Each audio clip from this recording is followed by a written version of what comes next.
พูดสวัสดีทุกคน ตอนนี้อยู่วัดเขาสูงแจ่มฟ้าดินแดงสูงสุดอำเภอท่ามะกา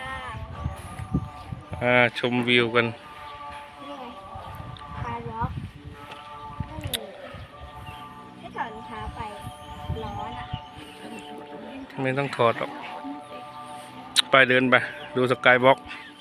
พ่อมันร้อน ก็เดินไปเขาต้องถอดรองเท้าม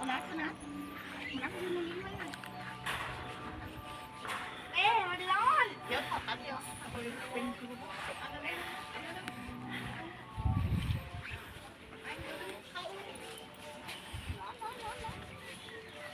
จะพาแม่กูเป็นที่ตกวันนี้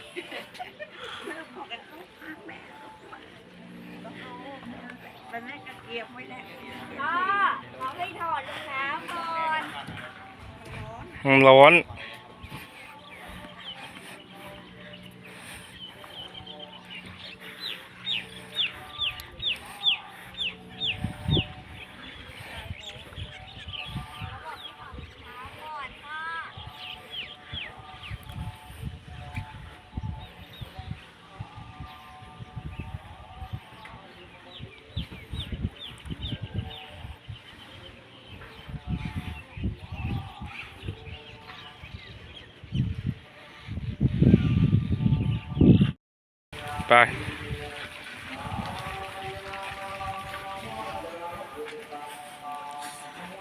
ไปสะพานพารวยกัน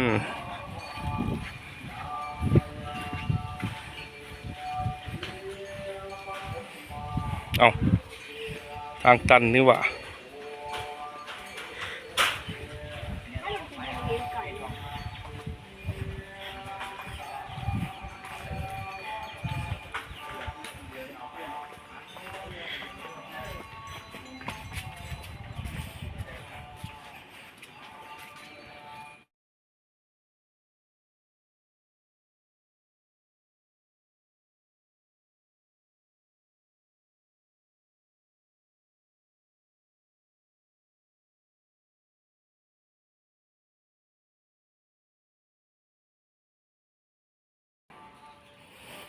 เดินขึ้นมา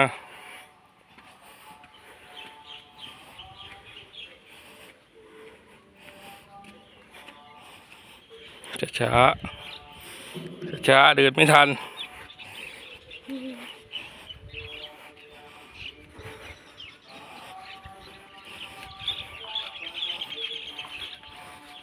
บันได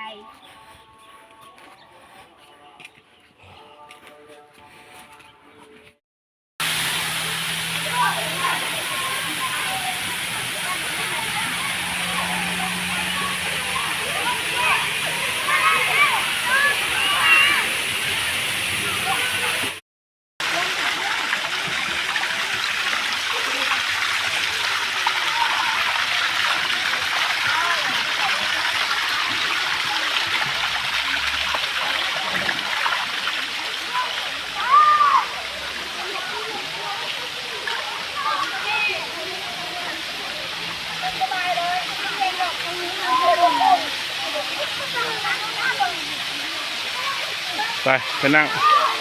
โอ้โอ้โอ้โอ้ยไปนั่งไปพ่อลื่น